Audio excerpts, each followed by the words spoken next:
Сәлеметсіздер ме, білім алушылар? Бүгінгі сауат ашу сабағының тақырыбы ас адамның арқауы, дауысты және дауыссыз дыбыстар. Сабағымыздың мақсаты тыңдалған мәтінді оқиғаның ретін сақтай отырып баяндау, сұрақтарға толық жауап беру, дыбыс түрлерін ажырату және дұрыс дыбыстау. Біріншіден еске түсіріп алайық. Әріп дегеніміз не?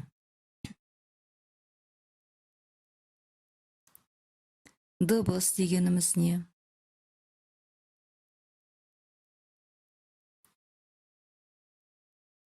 Жақсы. Әріптерді біз жазамыз, көреміз.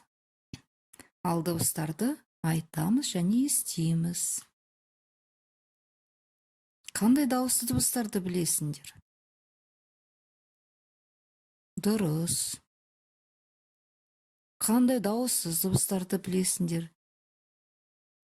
Атап кетіңдер. Жақсы, балалар. Ал енді мынау ребусқа көңіл бөлейікші.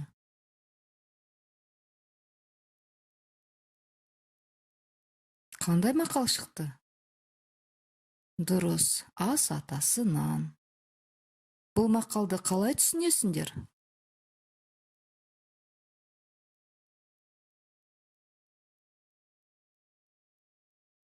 Жақсы, балалар. Дастарханға алдымен не қойылады? Оның жауабын мына мысалдан іздейік. Ал қазір, балалар, барлығын сауат ашудың 8-ші бетін ашыңдар. Бірінші жаттығуды оқимын. Нанға бал жағып жеп отырған Асқар әжесіне қарап: «Әже, бал тәтті ме, әлде нан тәтті ме?» деп сұрады. «Нан тәтті» деп жымиды әжесі. «Жоқ, әже, бал тәтті ғой», деді Асқар. «Я, балам, бал тәтті. Бірақ қанша тәтті болса да, күнде жей алмайсың. Ал нанды күн сайын жейсің. Наннан қасиетті тағам жоқ. Сондықтан нан тәтті десек те болады». Тағы бір рет оқимын, балалар. Нанға бал жағып жеп отырған Асқар әжесіне қарап: «Әже, бал тәтті ме, әлде нан тәтті ме?» деп сұрады. «Нан тәтті» деп жымиды әжесі. «Жоқ, әже, бал тәтті ғой», деді Асқар. «Я, балам, бал тәтті. Бірақ қанша тәтті болса да күнде жей алмайсың. Ал нанды күн сайын жейсің. Наннан қасиетті тағам жоқ. Сондықтан нан тәтті десек те болады». Жақсы, балалар. Асқардың әжесі не себепте нанды тәтті деді? Сендердің ойларынша нан тәтті ме, әлде бал тәтті ме? Осыны үйде жақсылап ойланып, жауабын жазып келесіңдер. Ал балалар, осы мәтіндегі нан сөзіне дыбыстық талдау жасайық.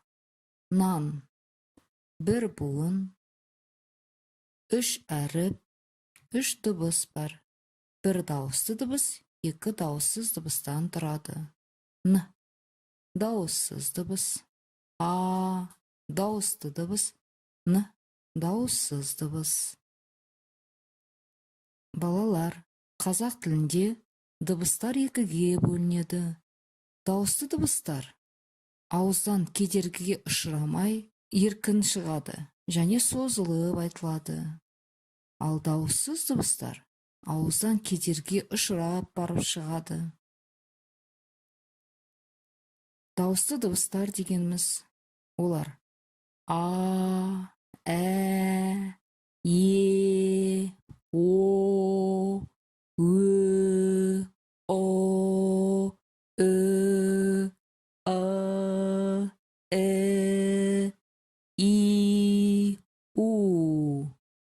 Удың жақшада тұру себебі ол кейде дауысты, кейде дауыссыз болады. Дауысты дыбыстардың бәрі созылып айтады. Ал дауыссыз дыбыстар кедерге ұшырап, қысқа ғана айтылады. Олар Б, В, Г, Г, Д, Ж, З, и, к, л, м, н, ң, п, р, с, т, ф, х, х, ц, ч, ш, щ, у. У кейде дауысты, кейде дауыссыз болады. Осы дыбыстарды жақсылап қайталап, естеріне сақтап алыңдар. Үшінші жаттығуға көңіл аударайық. Бұл жерде балалар жұмбақ берілген. Табаға салып жапқаным не?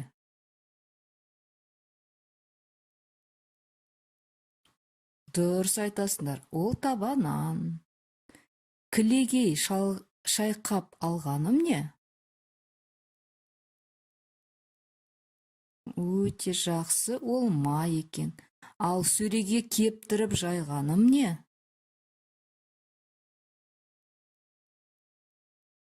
Жақсы, ол құрт. Жақсы таптыңдар балалар. Ал енді май деген сөзге көңіл аударайықшы. Бірінші дыбысы қандай дыбыс? Дауыстыға жата ма, әлде дауыссызға жата ма?